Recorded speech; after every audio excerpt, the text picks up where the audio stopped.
Hey guys, so in this video, we're going to see a slightly more difficult example of a surjective function.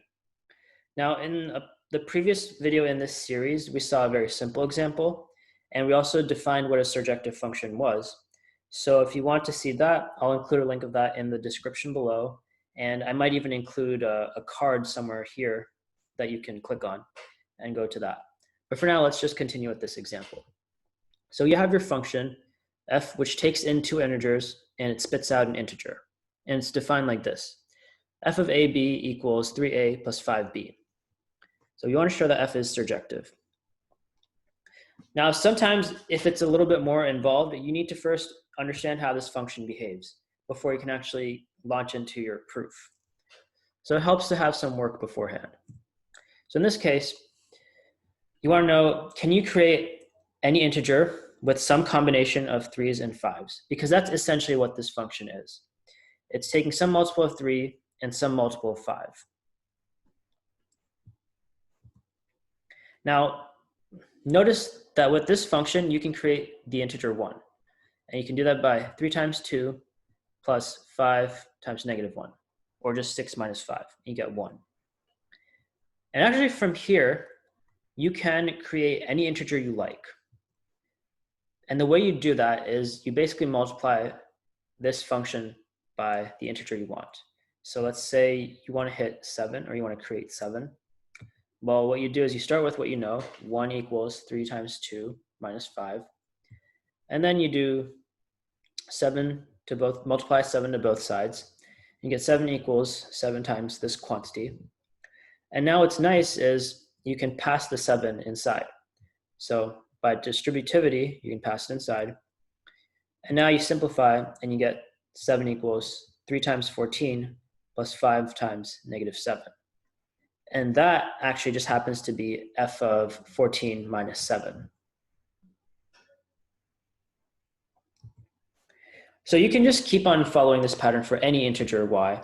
So in general, y is going to be f of 2y comma minus y. Now for the actual proof. So this is what you would do if you want to write it down on your homework or on an exam. Because this, so far, what we did is, it's pretty much the right idea, but you still need to write it a little bit neatly and present your ideas a little more clearly. So here's how you'd write it on an exam. So you say, for any y in z, we need to show that there exists some element in the domain, a comma b, in z cross z, two integers, such that f of ab equals y. So let ab equal 2y comma minus 1.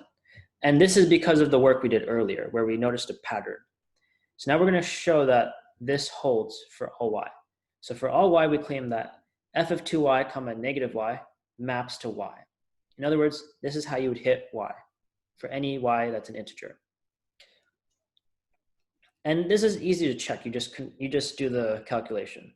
So you say f of 2y comma negative y, what is that? Well, that's 3 times 2y plus 5 times negative y, 6y minus 5y, which equals y. And so this confirms that the function is surjective. Now, what about an example of a function that's not surjective? So you can tweak this example of a function to something that gives you something that's not surjective. So we'll look at that. So now the problem is, show that the function f, which maps z cross z to z, which is f of ab equals 4a plus 6b, show that it's not surjective. So if you look at this function, you can notice that there's a slight problem, which is that 4a is always going to be even because 4 is even and a is an integer. And the same thing with 6b. 6 is even and b is an integer, so it's going to be even. So when you add this up, this result will always be even, which means you can't hit any of the odd integers. So this is how you would write it up. Both 4 and 6 are even, which means 4a plus 6b is always even for all integers a and b. So you can't attain any odd integer values with this function. And so therefore, it's an example of a function that's not surjective. Okay, so that was all for this topic. Leave a comment below if you have any questions.